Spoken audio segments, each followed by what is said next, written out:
any motivational speaker that you go to for the first time, or any personal development coach that you go to for the first time, is going to tell you that you have to change the way you think. And that's the absolute truth. But how do we, who habitually think and operate on a day-to-day basis, change our mindset? The majority of the time, we don't even know that the way that we're thinking is getting us the results that we're getting, that's affecting our life in the way that it is. We don't know any different because that's just how we've been raised. That's how we've been groomed. That's how we've been trained. People are motivated by different things that occur in everyday life. And that's what I'm trying to tell y'all. So a couple weeks back, I was preparing for a business trip to Europe. I had my ticket reserved. It was a window seat in the main cabin. And I was thinking to myself for a minute, maybe I should upgrade this to business class so I can get some more room. I can network with the folks in business class, that sort of thing. I could afford it, but I thought, is that really a good expense to incur? If the flight's already paid for, why pay for that little bit of additional comfort? So I got on the plane, sat down, and as we were getting ready to taxi, the flight attendant in business class walked down from the front of the plane and she pulled the curtain. She pulled the curtain. And to most people, that's not a big deal. But for me, I felt like I was being excluded from a group that I know that I could be in, that I knew that I had the net worth to be in.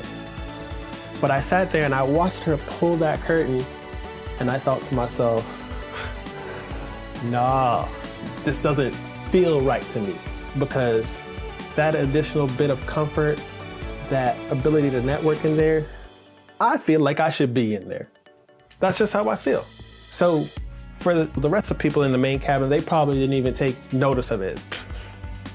Their mode of operation, they paid for their flight. They're good where they're at. They'll have the little snacks when they come through.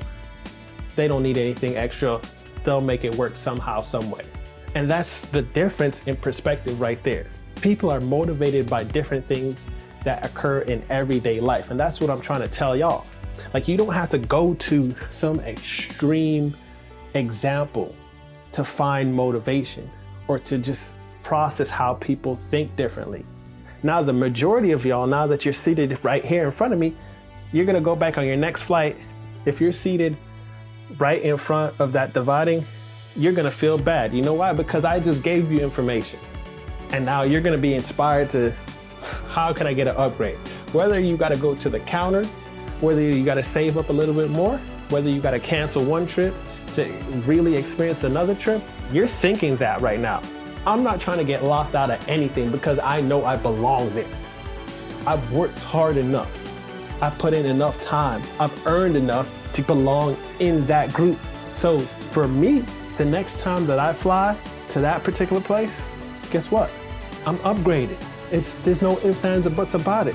So now the work in between that point and right now starts because I've made a decision. And that's just a change in perspective. The majority of people on that flight, they're gonna fly in the main cabin their entire lives. And there's nothing wrong with that. I'm not making any qualms about flying in main cabin. I've done it, I do it, no issue. But what I'm trying to bring to you is a real life scenario that most people completely overlook, that someone is utilizing to motivate themselves. Now that's how motivational theory becomes practical, because I just took something that everyone in this room has probably experienced at some point in time in their life. And even if you never thought about the curtain closing, the next flight that you sit on, when you see that curtain close, you're gonna feel some type of way. And hopefully now you're motivated to take the steps necessary to know that you don't have to stay in the main cabin. You could move up to the business class.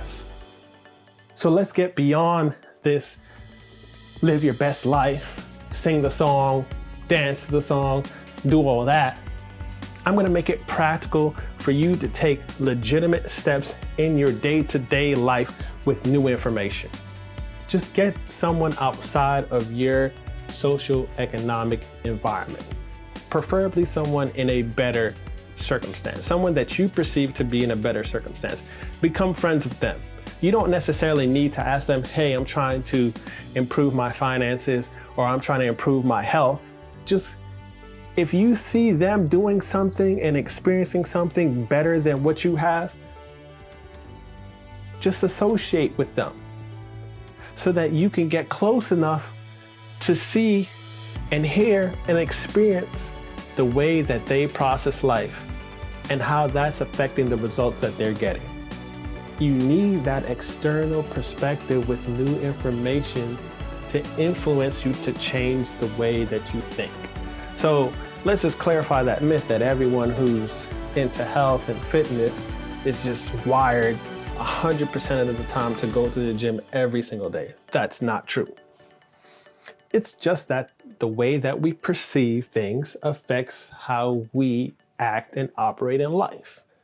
My boy Yusuf Wangchang, he owns his own training facility up in Canada, in the Greater Toronto area. And he doesn't know this, but when I start to slack off, I go on his IG. I hit people up like, yo, what are they doing over there at Wangchang's gym? And I get these videos and I'm pulling up his IG videos and I'm seeing all this work happen. And then the pressure is on because him and we're peers. We played ball together. We grew up together. We had a lot of competitive games. We hung out a lot. You know, we got the same friends. But he has so much success in health and fitness that he has his own gym. So is that different from my perspective? Yeah, I might be healthy. I might be fitness conscious, but I don't have my own gym. So he has an experience that is better. Let's just say better. He has an experience going on in his day-to-day life that is better than what I have.